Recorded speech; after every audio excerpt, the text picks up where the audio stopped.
जय Hind friends, welcome back our YouTube channel study मौका। Friends, आज की इस वीडियो में देखिए हम बात करने वाले हैं जनरल साइंस यानी सामान्य विज्ञान के टॉप 50 क्वेश्चंस के बारे में, जो कि आपके एग्ज़ाम के लिए काफ़ी ज़्यादा इंपॉर्टेंट रहने वाले हैं। फ्रेंड्स, बिना किसी टाइम खोटी के वीडियो स्टार्ट करते हैं। पहला प्रश्न आपके सामने कि आंसुओं में कौन सा पदार्थ घोला रहता है। तो जो आंसू होते हैं उसमें पाया जाता है आपका साधारण नमक, या फिर इसको हम NaCl भी कहते हैं। ऑप्शन नंबर ए राइट हो जाएगा। NaCl या सोडियम क्लोराइड, सामान्य नमक इसको कहा जाता है। तो ये आंसू में पाया जाता है। लोहे पर जंग यानी रस्ट जो लगती है किसके कारण? फेरिक ऑक्साइड से, जलयोजित फेरस तथा फेरिक ऑक्साइड से, या फिर आपका क्षारकीय फेरस तथा फेरिक कार्बोनेट से। तो इसका करेक्ट आंसर जो है वो ऑप्शन नंबर डी हो जाएगा। उपयुक्त सभी के कारण जंग जो है लोहे पर लगती है। देखिए, लोहे को जब आर्द्र या फिर आर्द्रता एवं नमी में छोड़ा जाता है तो लोहे पर जो है फेरिक ऑक्साइड या फिर फेरस ऑक्साइड की जो है परत जम जाती है। इसको ही हम क्या बोलते हैं? जंग बोलते हैं। लोहे पर जंग लगना एक रासायनिक अभिक्रिया, ध्यान रखेंगे। इंसुलिन की खोज किसने की? नेक्स्ट क्वेश्चन की इंसुलिन की खोज किसने की? दोस्तों, इंसुलिन जो है वो एक हार्मोन है जो कि हमारे ब्लड शुगर के लेवल को जो है कंट्रोल करता है। ब्लड जो शुगर है उसके लेवल को जो है ये रेगुलेट करता है। इंसुलिन की अगर खोज की बात करें तो इसकी खोज की थी आपका option number A correct answer Banting ने। ऑप्शन नंबर ए राइट हो जाएगा, बेंटिंग ने। नेक्स्ट क्वेश्चन की तरफ ध्यान देंगे। नेक्स्ट क्वेश्चन है कि वनस्पति तेलों को घी में परिवर्तित किया जाता है, यानी जो वनस्पति तेल हैं उनको घी में परिवर्तित। तो दोस्तों, वनस्पति तेलों को अगर घी में परिवर्तित करने के लिए हम हाइड्रोजन के साथ उनको अत्यधिक ताप एवं दाब पर रिएक्ट कराते हैं। ठीक है, तो इस प्रक्रिया को हाइड्रोजनीकरण कहा जाता है। ऑप्शन नंबर बी यहाँ पर क्या होगा? एक प्रकार से राइट हो जाएगा। दोस्तों, इस प्रक्रिया में, इस अभिक्रिया में जो है उत्प्रेरक हम निकेल, आपका प्लेटिनम या फिर पैलेडियम का यूज़ करते हैं। ठीक, इसको आप ध्यान रखें। पांचवा प्रश्न आपके सामने है कि निम्न में से कौन सी मिश्र धातु है? मिश्र धातु ऐसी धातुएं होती हैं जो कि दो या दो से अधिक धात्विक पदार्थों के विलयन होते हैं, चाहे वो आंशिक रूप से या फिर जो है पूर्णतः ठोस विलयन। दो या दो से अधिक धात्विक पदार्थों के क्या कहलाएंगे? मिश्र धातु कहलाएंगे। मिश्र धातु जो है वो option number B correct answer हो जाएगा, क्योंकि स्टील एक मिश्र धातु है। किसका? लोहे एवं कार्बन का मिक्सचर है ये। तो ऑप्शन नंबर बी करेक्ट हो जाएगा। नेक्स्ट देखते हैं, छठा क्वेश्चन है कि निम्नलिखित में से कौन सी ईंधन गैस जो है वो नहीं है? भाप अंगार गैस यानी वाटर गैस, या फिर प्रोड्यूसर गैस, लाफिंग गैस या मार्श गैस। लाफिंग गैस या इसको हम नाइट्रस ऑक्साइड भी कहते हैं फ्रेंड्स, ये जो है आपकी फ्यूल गैस नहीं है। तो option number C correct answer हो जाएगा। देखिए, मीथेन गैस या मार्श गैस किसे कहा जाता है? ये जो है आपकी मीथेन गैस या मार्स गैस जिसको हम कहते हैं, ये आपकी बायोगैस का प्रमुख अवयव है। इसको आप ध्यान रखें। निम्नलिखित में से, और बायोगैस का हम जो ईंधन के रूप में उपयोग करते हैं आप जानते हैं। निम्नलिखित में से कौन सा तत्व जो है वो प्रबल क्षारीय ऑक्साइड बनाता है जब उसे ऑक्सीजन में जलाया जाता है? तो सोडियम जो है जब ऑक्सीजन के साथ जलाया जाता है तो ये सोडियम ऑक्साइड बनाता है, प्रबल क्षारीय ऑक्साइड बनाता है। Option number B correct answer. Fathom क्या है दोस्तों? फैदम जो है एक मछली, एक पौधे का नाम, एक बर्तन का नाम, या फिर एक माप। तो फैदम जो है वो एक माप है, एक मीज़र है किसकी? लेंथ की, लंबाई की। और ये जो 6 फीट के बराबर होती है, ये 6 फीट के बराबर होती है। किसके? 6 फीट के बराबर होती है, ध्यान रखेंगे। चलिए नेक्स्ट क्वेश्चन की तरफ बढ़ते हैं। रिक्टर स्केल जो है उसका उपयोग किसके नापने में किया जाता है? भूकंप की तीव्रता, वायु की गति, समुद्र की गहराई, या फिर शरीर का ताप। तो इसका करेक्ट आंसर है आपका भूकंप की तीव्रता मापने के लिए जो है हम किसका उपयोग करते हैं? रिक्टर स्केल का। दोस्तों, अगर हम सीज़मोग्राफ की बात करें तो भूकंपीय तरंगों को अभिलेखित करने का कार्य जो करता है वो आपका, ध्यान रखेंगे, कौन करता है? सीज़मोग्राफ।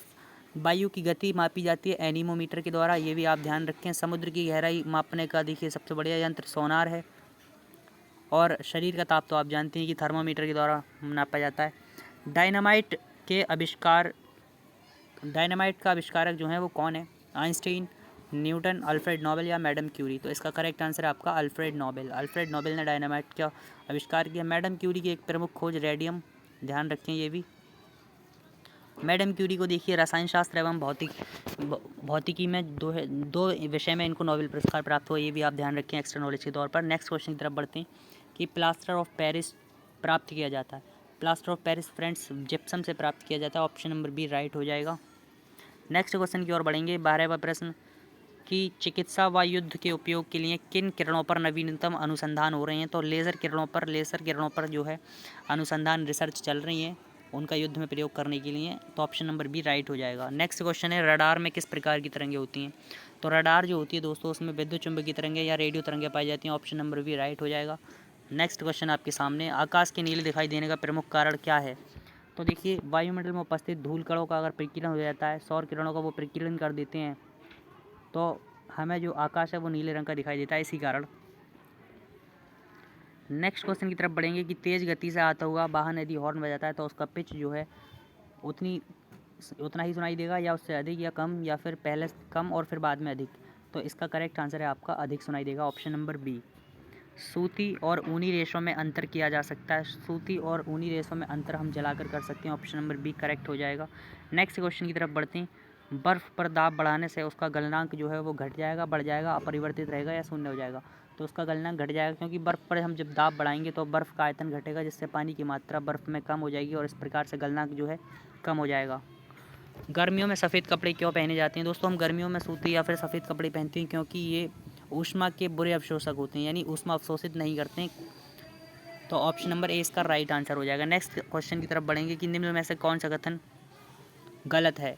पारा पानी पर तैरता है, ये कथन गलत है, ऑप्शन नंबर सी। ठीक है, नेक्स्ट क्वेश्चन की तरफ बढ़ेंगे। संतरे में कौन सा विटामिन अधिक होता है? तो विटामिन सी। खट्टे पदार्थों में देखिए विटामिन सी अधिक मात्रा में पाया जाता है, ऑप्शन नंबर सी आपका करेक्ट हो जाएगा और विटामिन भी आपका सी करेक्ट हो जाएगा। नेक्स्ट क्वेश्चन की तरफ बढ़ेंगे। चमगादड़ अंधेरे में भी उड़ सकते हैं क्योंकि उन्हें सहायता प्राप्त होती है किसके द्वारा? अल्ट्रासोनिक वेव के द्वारा, ऑप्शन नंबर बी राइट होगा। एल्यूमिनियम किस खनिज से प्राप्त होता है? तो एल्यूमिनियम को बॉक्साइट खनिज से प्राप्त किया जाता है, ऑप्शन नंबर सी राइट हो जाएगा। देखिए एंथ्रासाइट क्या है फ्रेंड्स? एंथ्रासाइट जो है कोयले की सबसे अच्छी किस्म मानी जाती है। ब्लैक होल क्या है? ब्लैक होल एक खगोलीय बॉडी है जो कि पृथ्वी के एक प्रकार से अगर वो प्रकाश तक ना बचेगा अगर ब्लैक होल की वजह से। तो इसका करेक्ट आंसर क्या है? इनमें से कोई नहीं। जल में स्थायी कठोरता का कारण क्या है? जल में स्थायी कठोरता का कारण जो है फ्रेंड्स वो calcium chloride, option number B. Calorie की मापन इकाई की बात करें तो कैलोरी जो है वो ऊष्मा की मापन इकाई है, option number A right answer हो जाएगा। ध्वनि की मापन इकाई क्या है? डेसिबल, ये भी आप ध्यान रखें। चलिए नेक्स्ट क्वेश्चन की तरफ बढ़ेंगे कि सूर्य उदय होते समय व डूबते समय लाल क्यों दिखाई देता है? तो इसका करेक्ट आंसर है प्रकीर्णन। घरों में विद्युत संयंत्र जोड़े जाते हैं पैरेलल क्रम में, ऑप्शन नंबर बी राइट हो जाएगा। लोहे में जंग लगना क्या है? एक रासायनिक अभिक्रिया है, मैंने आपको बताया ये एक रासायनिक क्रिया, ठीक है, ऑप्शन नंबर बी राइट हो जाएगा। विद्युत बल्ब का फिलामेंट किसका बना होता है? तो विद्युत बल्ब का जो फिलामेंट है, तंतु है, वो किसका बना होता है? टंगस्टन। ध्यान रखें, काफ़ी इंपॉर्टेंट क्वेश्चन है ये। केतली में पानी का गर्म होना किसका उदाहरण है? तो दोस्तों केतली में पानी का गर्म होना जो है वो संवहन यानी कन्वेक्शन का उदाहरण है। ऊष्मा का संचरण किस प्रकार से होता है? ये 4 प्रक्रिया चालन, संवहन, विकिरण या संघनन होती हैं। तो इसमें पूछा गया कि केतली में जो पानी होता है वो किस प्रकार से, किस प्रक्रिया का उदाहरण है? संवहन प्रक्रिया का। ध्यान रखें। एसआई में बल का मात्रक क्या है? यानी एसआई पद्धति में बल का मात्रक क्या है? तो एसआई पद्धति में बल का मात्रक फ्रेंड्स न्यूटन है, ऑप्शन नंबर बी राइट हो जाएगा। जूल किसका मात्रक है? जूल जो है फ्रेंड्स ऊर्जा का मात्रक है, कार्य का मात्रक क्या है? जूल है। वाट किसका मात्रक है? वाट जो है आपका पावर का, शक्ति का मात्रक है। और घन सेंटीमीटर जो है वो सामान्यतः किसका मात्रक है? आयतन का। वायु क्या है? वायु दोस्तों विभिन्न प्रकार की गैसों का एक मिश्रण है, तो ऑप्शन नंबर बी यहाँ पर राइट हो जाएगा। वायु में देखिए आप जानते हैं कि अलग अलग प्रकार की गैसें पाई जाती हैं। सबसे अधिक मात्रा में कौन सी गैस पाई जाती है? आप मुझे कमेंट करके बताइएगा। चलिए नेक्स्ट क्वेश्चन देखते हैं। यांत्रिक ऊर्जा को विद्युत ऊर्जा में किसके द्वारा बदला जाता है? तो डायनामो के द्वारा यांत्रिक ऊर्जा को विद्युत ऊर्जा में चेंज किया जाता है, ऑप्शन नंबर डी राइट हो जाएगा। यदि पृथ्वी पर से कोई चट्टान चंद्रमा पर ले जाई जाएगी तो क्या होगा? उसकी वजन में, उसके भार में एक प्रकार से क्या होगा? कमी आएगी, क्योंकि देखिए जो चंद्रमा का गुरुत्वाकर्षण बल है ना वो पृथ्वी के गुरुत्वाकर्षण बल से कम शक्तिशाली है, ऑप्शन नंबर सी राइट हो जाएगा। नेक्स्ट क्वेश्चन की तरफ बढ़ेंगे। सल्फर का उपयोग होता है, तो डायनामाइट, गन पाउडर और बारूद उपयुक्त सभी यानी तीनों में जो है वो सल्फर का उपयोग किया जाता है। बिल्ली को रात में अधिक क्यों दिखाई देता है? तो बिल्ली को रात में अधिक स्वभाववश या फिर पुतली की विशेष बनावट की वजह से, दिन में नींद आने से, या फिर इनमें से कोई नहीं। पुतली की विशेष बनावट के कारण ही बिल्ली को रात में अधिक दिखाई देता है, ध्यान रखें इस बात को।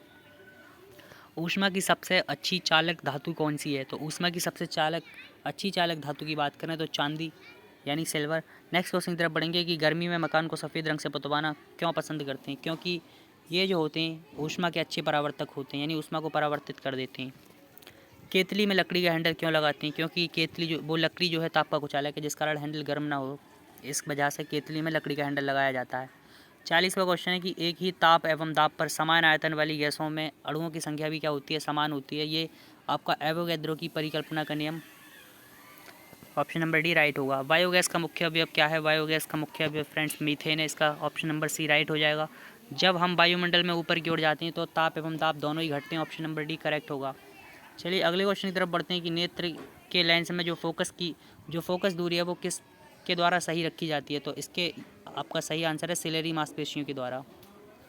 सूखी बर्फ या ड्राई आइस होती है ठोस कार्बन डाइऑक्साइड को देखिए सूखी बर्फ या ड्राई आइस कहा जाता है। तो ऑप्शन नंबर बी यहाँ पर क्या हो जाएगा? राइट हो जाएगा। साधारण नमक का वैज्ञानिक नाम क्या है? Sodium chloride NaCl। Option number B क्या हो जाएगा यहाँ पर फ्रेंड्स? आपका राइट आंसर हो जाएगा। लुढ़कती हुई गेंद कुछ दूर लुढ़कने के बाद स्वयं रुक जाती है, इसका कारण क्या है? घर्षण बल के कारण जो है वो खुद रुक जाती है। घर्षण बल के कारण क्या है हो जाएगी? रुक जाएगी। संगमरमर मार्बल जो है वो किसका रूप है? तो ये limestone. Option number C right हो जाएगा। शहरों में तालाब का पानी शुद्ध करने के लिए क्लोरीन गैस का उपयोग किया जाता है। तो ऑप्शन नंबर बी यहाँ पर करेक्ट। लोहे में जंग लगने का मुख्य कारक क्या है? ऑक्सीजन, हाइड्रोजन, नाइट्रोजन या फिर नियॉन? लोहे में जंग लगने का प्रमुख कारक देखिए ऑक्सीजन गैस है। ऑप्शन नंबर ए करेक्ट होगा। कुपोषण में सबसे अधिक किसकी कमी होती है? तो प्रोटीन की कमी के कारण जो है कुपोषण होता है, क्योंकि प्रोटीन जो है वो हमारे शरीर की वृद्धि एवं हमारे शरीर की जो कोशिकाएं हैं ऊतक हैं उनके निर्माण के लिए क्या है? आवश्यक है। तो फ्रेंड्स उम्मीद करता हूँ ये वीडियो आपको अच्छी लगी होगी। अगर वीडियो अच्छी लगी तो चैनल सब्सक्राइब करें एंड वीडियो को शेयर करें तथा वीडियो को लाइक करें। मिलते हैं आपसे अगले वीडियो में। धन्यवाद।